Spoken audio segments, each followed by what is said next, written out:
Thank you, Dr. Amina, and thank you, Your Excellency.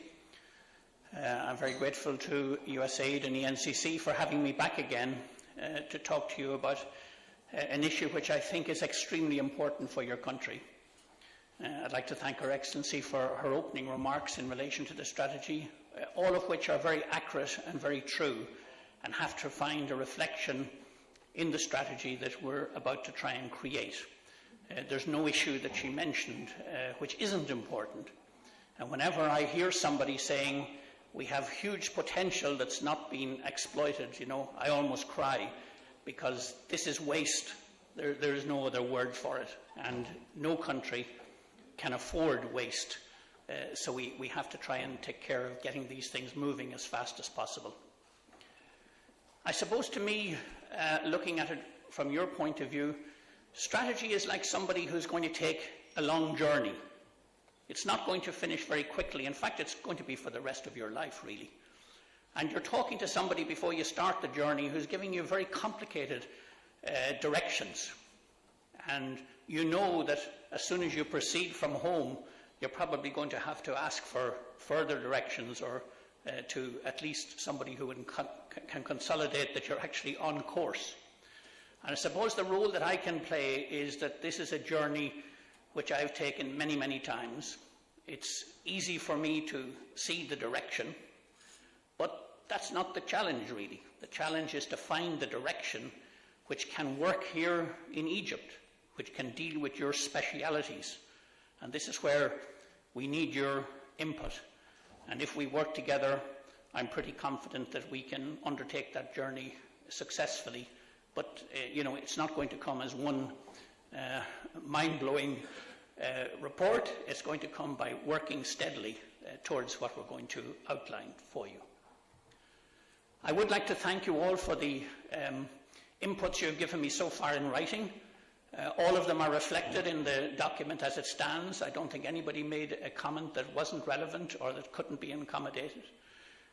You understand that creating this strategy, it's not a particularly easy thing to do, because there are so many opinions out there.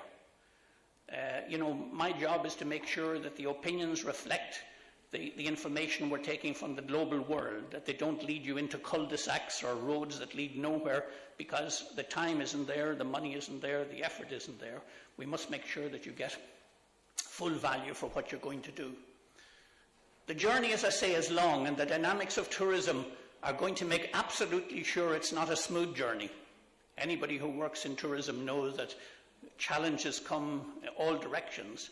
And I was speaking to Mr. Badran this morning there, and I was saying, whether you're not successful or you're successful, the challenges never go away. They're just different types of challenges that you have to cope with at each level.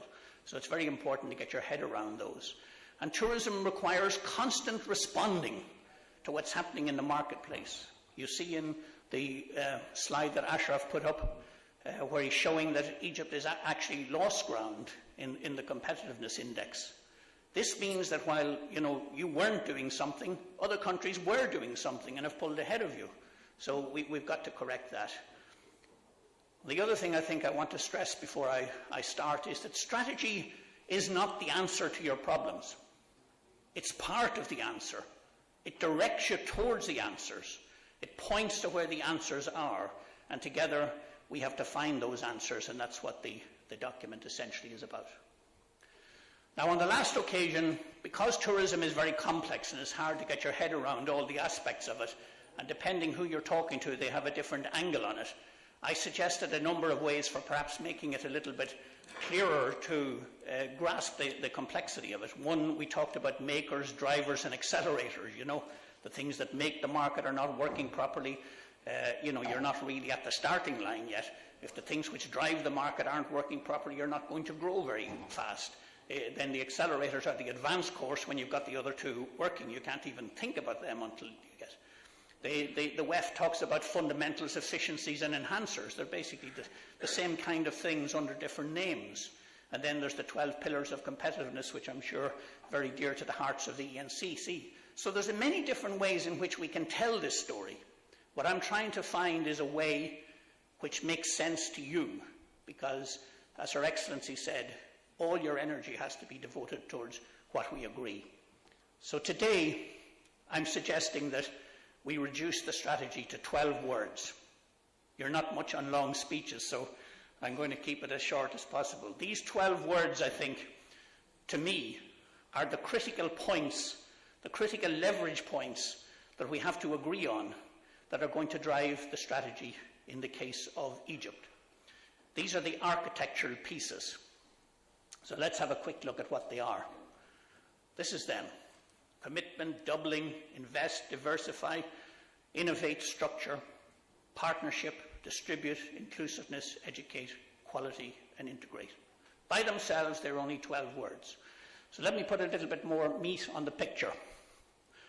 What are we asking you to do? We're asking you to commit to the vision. The vision is there in the strategy. We cover it in a little bit more detail in a moment. The objective is to double the results.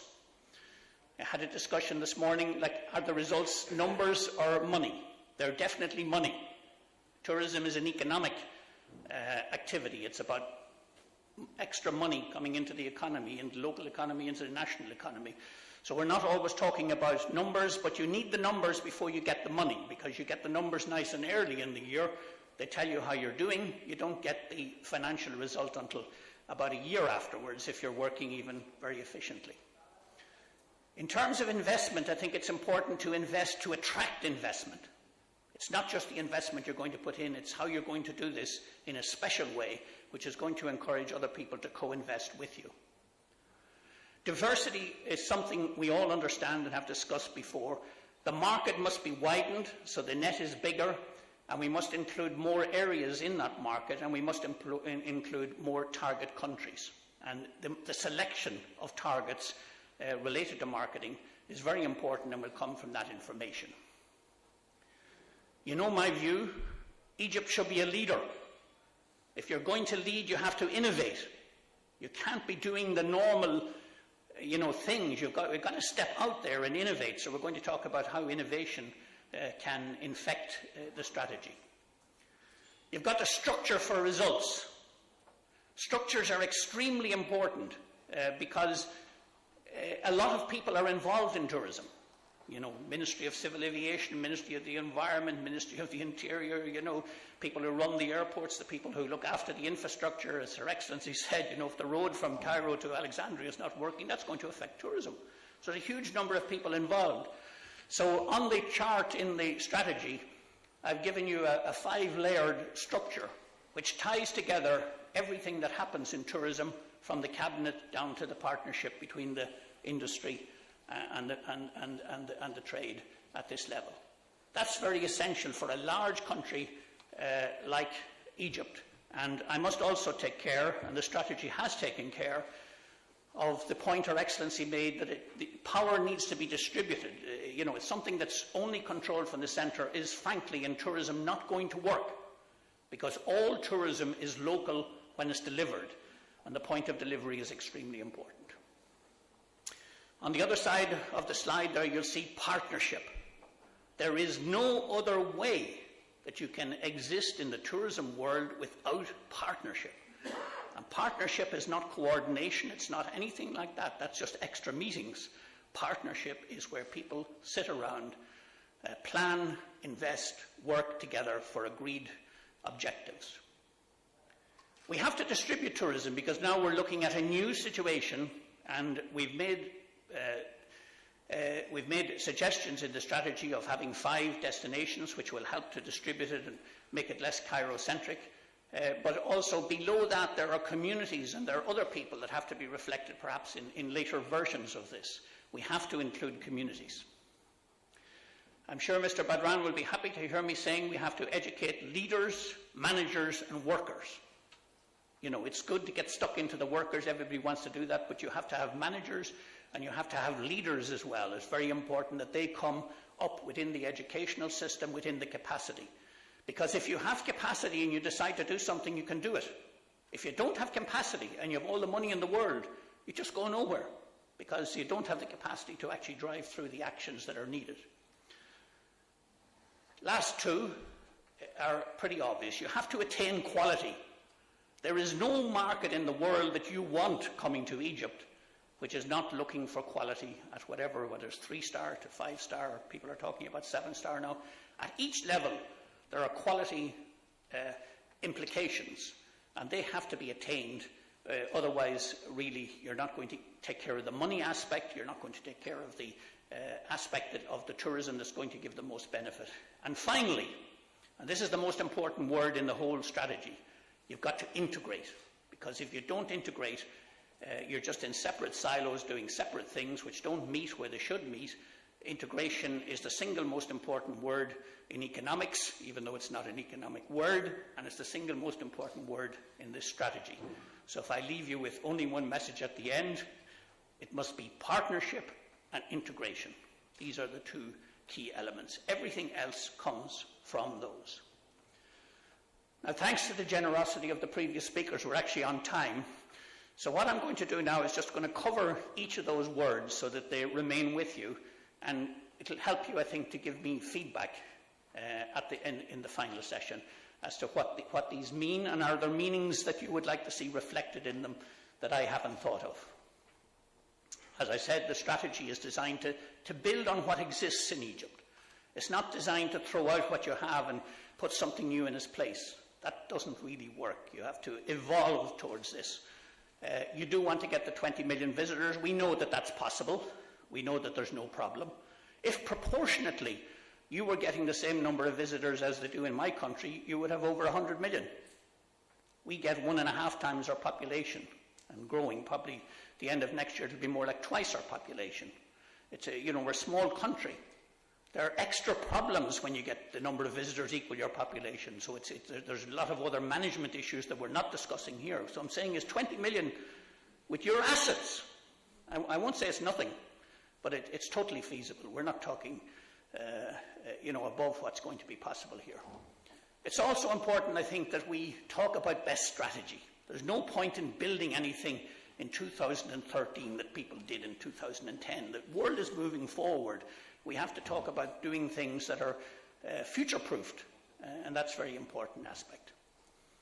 Now, the theme which has been chosen at the last session, or maybe it was the one before, of managing tourism for economic and social success is one that I am totally in harmony with, and I think ENCC and USAID, I think, would also share that. It's very important that the economic success comes, and that economic success leverages the social success.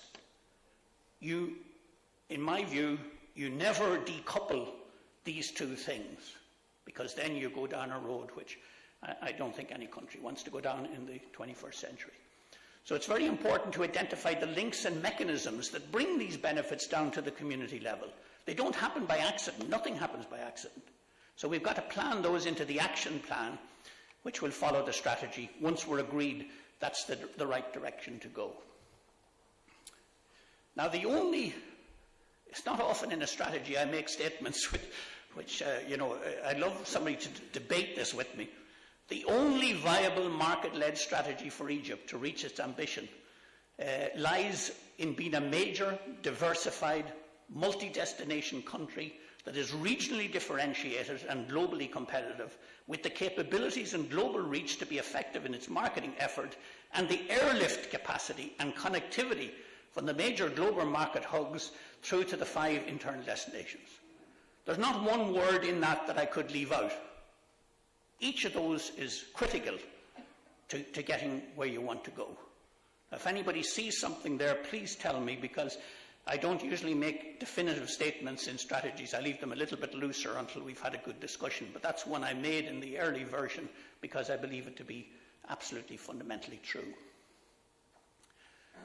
Now, let's talk about committing to the vision. What are we asking Egypt to do in this vision? We're saying that Egypt will be one of the world's most diversified, differentiated and vibrant destinations, because you have all the areas within the country to do these things, for leisure and special interest tourism, where history, landscape and sunshine fuse with the cultures of Europe, Arabia, Asia and Africa to create new visitor experiences. Now, this is not an economic statement. We need poets as well as economists to write strategies. We need something that sounds good, is pretty accurate, and is motivating and uplifting. I'm very happy to have comments, and I've already had some comments which have helped me to shape that. But the differentiation piece is important, the vibrant piece is important, the leisure and special interest broadening the thing is important. The sunshine is extremely important. I put it in sunshine. I could have done climate, but climate sounded a bit, people in Northern Europe and other countries, like in Ireland today, I'd be wearing an overcoat. We want to get out of our countries to visit places like Egypt. And the culture offering that you can make is so rich. We have nothing like that we can offer. Nothing. You have the European influence, you have the Arabic influence, you have the Asian, you have Africa, you have everything together with an absolutely unique history and culture. These are wonderful tools, wonderful ingredients for making something really memorable. So I asked the question at the bottom of the slide, why is Egypt back at, number 85? I mean, surely, could be in the top 50. My view is you should be in the top 25. There are countries in North Africa who have an objective of getting into the top 15. There must be ambition here. And it's great to work at a destination which has the ambition and also has the capability. In terms of the doubling of the results, that's something that will work its way through. What I do normally in the action plan is I go to the result and I work backwards from there, which is something they don't teach you in college, but I find it's much more effective. In other words, if you're going to get 20 million by the year 2020, what do you need to get in 2015, 16, 17, because then if you're slipping. And if you're slipping, you have to add the slippage to the following year. There's no sort of saying, oh, well, we didn't make that year. You've got to accumulate any deficiencies. That's the only way you're going to actually reach the strategy. In income terms, it's more than doubling. It's 30 billion US dollars, which is a lot of money into the economy, new money, in addition to what Her Excellency said. She made an excellent point about the domestic economy, which frankly has not been reflected in any strong way in the strategy, and I think a section needs to be put in to deal with domestic economy. But one of the things I do say to you is everything you build for tourism should be acceptable to the domestic economy as well. Tourists do not like, this is part of the richness of the visitor experience. They don't like things that are specially built for them, and anything which excludes local people is not going to work in the international modern market. We need more inclusive engagement, we need enhanced distribution, we need low leakages. I said this morning, on the way in the plane, you pass in over the Delta. I came in daylight this time, normally it's at night. You look down, you see the fertile land, you see water. These are very scarce resources. 1/3 of the world has practically no water. Another third of the world is water stressed. You live in a region which is particularly water stressed. You have all the ingredients there to build tourism and involve all the farmers, the people who are producing the crafts, etc., in the industry so that the benefits flow down and there's practically no leakage. Any money that comes into the economy stays in the economy, stays in the local economy. That's the benefit of the tourism you can have. Whereas in other countries, they may have to import a large proportion of the food that the visitors eat. They may have to import a lot of other things, which does cause leakage. Invest to attract investment. This is something has a certain element of complication to it. When you research investors, you find what they want is the freedom to make their investments in environments which support investment. That there's not overburdening government regulation, that everybody's not obsessed with what you can't do, that there's a welcome because they're going to create jobs. And you're not trying just to get the investors in, you're trying to embed them. You want them to stay here. You don't want them to come in and take advantage of something you have, like water or something like that, and then disappear in a couple of years' time. You want them to come in and stay here.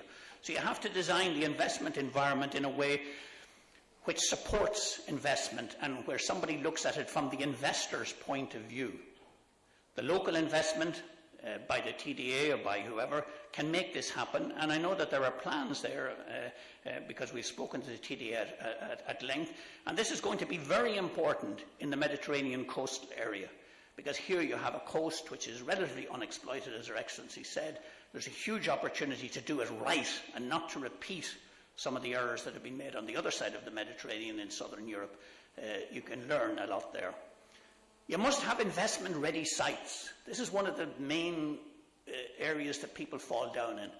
Investors are not interested in what you say, they're interested in what you've done. You know, if they hear a minister saying, oh, we'll change the, you know, they know that's years down the line, you know. They want to see, they judge you by what you've done, what you're saying. So if they see the site, you know, I know one big project in the region that has fallen down. It was in the order of 3 billion. I was involved in it many years ago. The government gave a commitment that the necessary utilities would be brought to the periphery of the site. Didn't do so. The investor, very frustrated. Hasn't happened, you know. So, in other words, the sites must be ready to invest in, because the world is moving very rapidly now. If you want to get the balance of investment that's going to cope with the 6 essentials that I've set out in the strategy, you get a lot of hotels sometimes, that's good, accommodation, a lot of restaurants. There are things that may be missing, so the incentives need to be directed towards filling the gaps, because if you just get all hotels, there's nothing for people to do. The culture and the heritage end needs investment. Also, the SMEs, people starting up in business, you know, you may direct some incentives towards them because you want this to become an Egyptian thing. And the models that you use in investment can either support that, make it accelerate, or in fact can act as a barrier to it. And the final thing is, what investors like to see more than anything else is a strong commitment by the government agencies to marketing. One of the projects I did in the past was to look at projects which had failed in the region. And, you know, 80% of the failures were due to marketing, poor marketing, the absence of marketing, taking the grant because it was a development grant, taking the incentive because it was development orientated, but not spending the money in relation to the marketing. Diversify. This is something you've all said to me. We reinforced it. We need to put some more meat into the strategy. Diversify into what? We need to create some uniqueness about these 5 destinations that are there. People are talking about niche marketing strategies. These are hard things to get started. They're very worthwhile doing, because the great thing about niche markets is they're much more loyal than the general markets, but it takes you a while to get the proper level of information, and also to use 2 things. Each of these niches have a language. You know, if you have a good example in the Red Sea. The first example of the people who deserted the tourist boards were the divers. Why? Because tourist board sites don't give the information that divers are looking for. You know, they're not interested, come to Red Sea, it's great, loads of fish and so forth. They're looking to see, you know, can they refresh their tanks? Are there safety facilities there? What's the operating procedures on the ground? They need a level of information and a language which you won't find in tourist board or marketing sites. So the first thing you have to do there is in the niche markets, is to get the language. The second thing is, most of these niches have their own communication mechanisms, and these are growing very much. So you have to be in there and their communication mechanisms, not expecting them to come to your communication mechanism. Then there's branding and sub-branding. Branding and sub-branding are terrific if you're going to do them properly. They're expensive, they're detailed. If you're not going to do them properly and you just see them as a new logo and a new byline, then let's just do them immediately without spending loads of money you know, to waste on that. Branding, I branded Ireland back in 1980s. It cost $7 million. Because when you brand, you have to throw out all the old stuff. Everybody wants to brand, but they want to keep, you know, you can't have the same old picture of the pyramids if you're rebranding. You can't have the same old picture of Petra in Jordan, you know. You've got to get the new brand reflected in everything, so the best way to do it is to get rid of what you had and start building stuff. Then there's a quality aspect to the branding. You can't brand if the quality level isn't up. You can't brand if the training level isn't up, because the people won't deliver what you're promising in the brand. So if you put a brand into the marketplace, there are countries in the region who did it. One country I can think of launched a new brand. It didn't last a month. There was nothing there, just a logo. And the logo was confusing. People didn't even know what country the logo applied to. So the important thing is brand principles, not branding. brand principles. What are you promising the visitor, and how are you going to deliver the promises? Then the branding will sort of take care of itself. But I think it is necessary for the 5 sub-destinations that we've envisaged, it is necessary for them to have something which distinctively sums up what they need. We've spoken about the Mediterranean coast. I put that name on it because Mediterranean is a great word, marketing terms, but I understand there is a local name called the White Sands Coast. Perhaps we should talk about which, because that also envisages nice clean beaches. So, we must use names that are marketing and so forth. And these brandings and widening the customer base, they must be built on your global reputation in heritage, culture, the marine, beach and cruising. Now what I mean by cruising, you have the Red Sea, you have the Mediterranean, and you have the Nile. You've 3 great possibilities there, almost unique in cruising.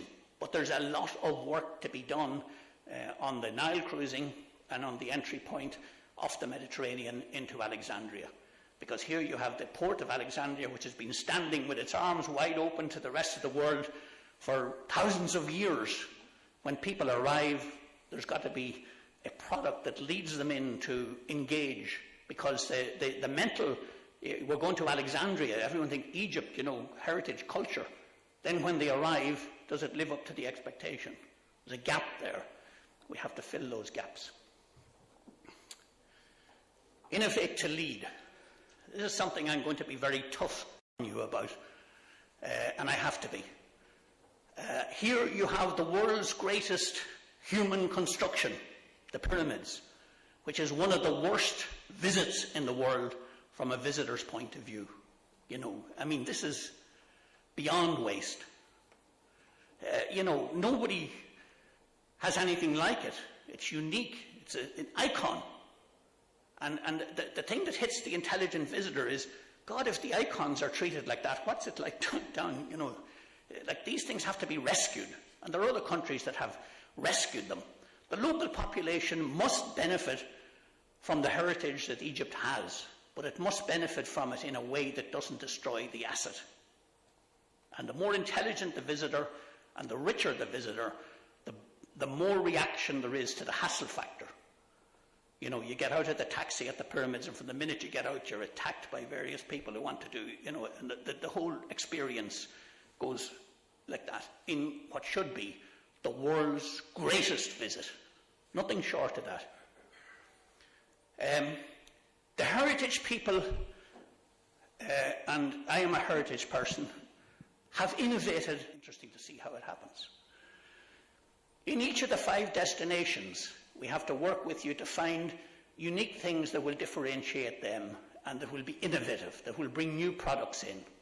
Siwa is an easy one because you're out there in an environmental desert and so forth. But there are other more challenging ones, particularly the ones where the heritage is there. In terms of the organisation, I already showed you the page. I couldn't get it onto a slide. My skills weren't high enough. It's too big. But, in organisation. But the one that you need most innovation in is marketing. And we haven't tackled marketing, and we can't tackle marketing in the strategy other than in the general terms.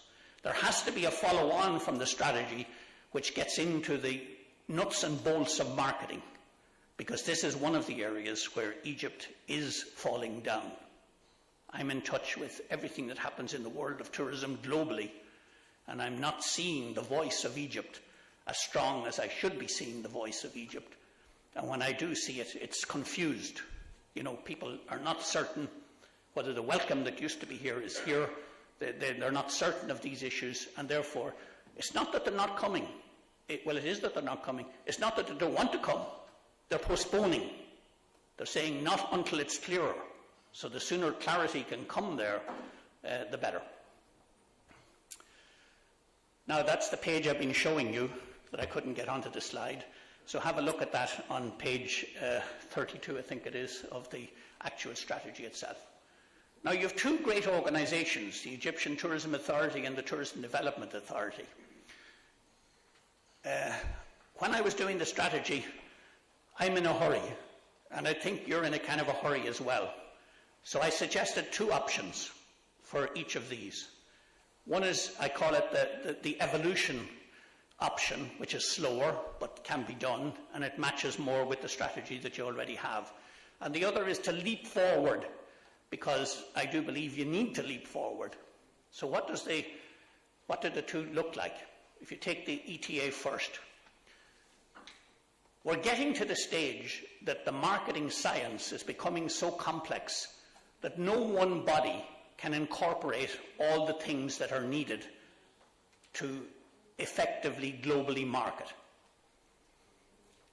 Experts are needed in niche marketing, in branding, in advertising, in communications, in strategic, all these areas. It's beyond belief anymore that one body, no matter how good, could incorporate all these things. So believe me when I say to you, the future for government marketing operations like the ETA is that they will plan and manage this function, but they will hire in people, as I think Her Excellency suggested, who will help them to get quickly into the marketing. In other words, you won't start training people in niche marketing or whatever. You'll bring people in who will get you there in a hurry, and the people who are in the agency will learn technical transfer from those people. In terms of the TDA, it's a similar sort of thing. You need to keep the planning and you need to keep all of those things locally, but when it comes to the execution, you need to bring in the private sector as quickly as you can from Egypt and other outside Egypt. This will help you get the acceleration. So again, we're going to meet with both bodies later in the week, and we'd be interested in the reaction of them and the Minister. But one is evolutionary and the other is transformational. So in other words, do you want to stick with the evolution to get where you want to go? And you may have to do that, and if you have to, we just do the best we can in that line. Or is there confidence or urgency or ambition to say, no, we must move to a more advanced model quickly, which will incur different assistance that you're going to need. Partnership, we're halfway through. This is critical. It must work. There's no other method in the modern world. The private sector is the engine of growth. There is a feeling in some of the oil-rich countries that the public sector is the engine of growth. The public sector facilitates the growth, encourages it, motivates it, incentivizes it, whatever. But unless it's private sector based, it's never ever going to be up to the stage where it can be globally competitive. And what I'm looking for in the strategy is not just a partnership, where people are meeting together and there's more minutes and there's more. It's one in which there's a complete change. You meet around the table, you agree, you invest, you work together to achieve whatever the objectives is agreed. Whoever can best do whatever is decided does it, and everybody else supports them. And when you come to the next meeting, you're held accountable for what you're meant to have done since the last agreement, whether it's public or private sector. I know that works. It takes about 2 years to get into operation. I built the first one in my government. It was hell getting through the first year, because everybody wanted to come to the meetings and get the monkeys onto the table, but off their shoulders, but not take any monkeys back on their shoulders. But when you get it working well, it's really wonderful.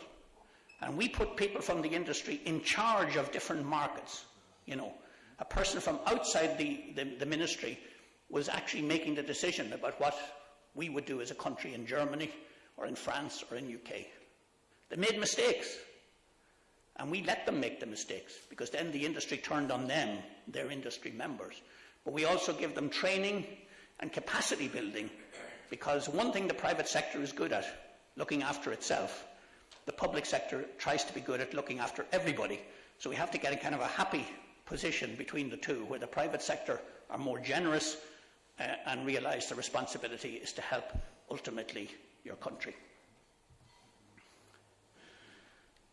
This is something I know the NCC are very dedicated to, and everybody I speak to is very dedicated to, and that is making sure that the benefits of tourism go to all parts of Egypt and sink down through the cascade down to local communities. The 5 destinations will help this, But in the next stage, in the action plan, we need some new policies that will also help to get things moving there. And we need to see how supports are structured that will help the engagement of communities and so forth. There is a model like for building a resort, which means that everything is going to be controlled by the resort and brought in.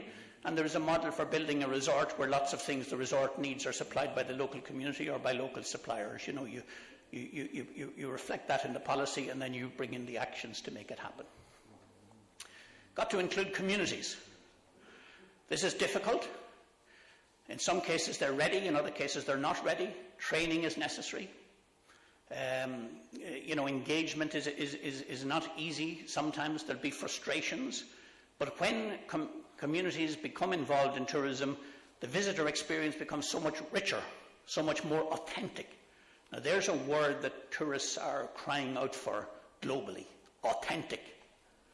You know, they want to see things which are real and reflect the real lives of people.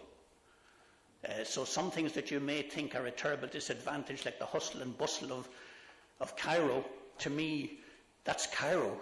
There's no other city like it unless you want to go to India. You know, the traffic, the frustration of trying to get to a meeting. Like this is Cairo. You know, you must turn all these disadvantages into sort of, you know, things that mark you out. And the communities must be made aware. I mean, I've heard some disturbing stories about kids stoning trains going to Luxor and things like that. You know, this means they don't understand. These people are coming to, you know, eat the food that's grown by the farmers, buy hopefully their crafts and leave money in their local community, create employment ultimately. So the communities have to understand. Now this one deserves a whole section in the plan and has a whole section in the other plan. In my view, the section as it already exists is the best written of the three pieces that I was working with. But nevertheless, this is one which is critical.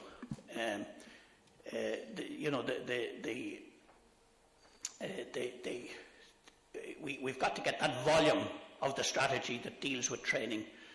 I know that the Tourism Federation and Dr. Suleiman has been in touch with me and given me, Mr. Badran is here this morning, whom I know from previously, Ashraf, ENCC, everybody's dedicated to training. It's going to take a while to get the system to give the industry what it actually wants. So training has to take place at many different levels in many different places, from train the trainer working in-house right down to the universities and their role. This is a critical area to get right, and it's a critical area to the visitor experience for the future. So it's one of the priority areas within the plan, but it does need to be, we wouldn't be able to have enough space in the document to say all that's needed there. So we're going to upgrade and refresh the volume dealing with that in due course. Quality attainment, I'm sort of, repeating myself a little bit. It's critical, it's vital, it's the key to value. Price is an element, but it's not as important as value. Anything that you get which is not of a quality nature, no matter how cheap it is bad value. Whereas things that you get at a higher level, which may be more expensive, can be good value. You've got to get this value proposition done. And the other thing is, it's very key to repeat visitors. And we need a higher number of repeat visitors. Because the challenge of getting a new visitor is usually about 4 or 5 times higher than getting a repeat visitor. So if every year the marketing people say, well, we've only got 20% repeat visitors, what that means in practical terms is you have to get 80% of people who have never been here before. That's a pretty tough. But let's say you had 35 or 40% repeat visitors. That's people who come once in a 5-year period, That would be a wonderful step forward. The final word, integrate. Synergy means that 2 and 2 equals 5. I don't know what the opposite word is. It means that 2 plus 2 equals 3, I suppose. If you integrate, you get extra energy from everything that you do. Integration is difficult.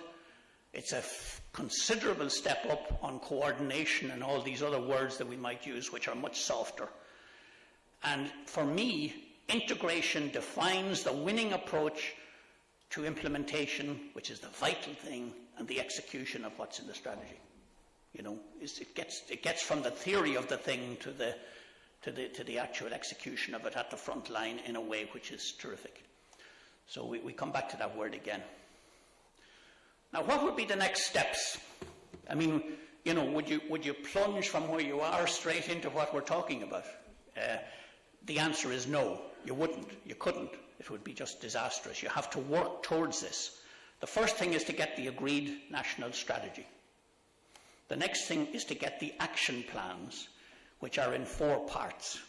You know, we need a plan to deal with the educational aspect.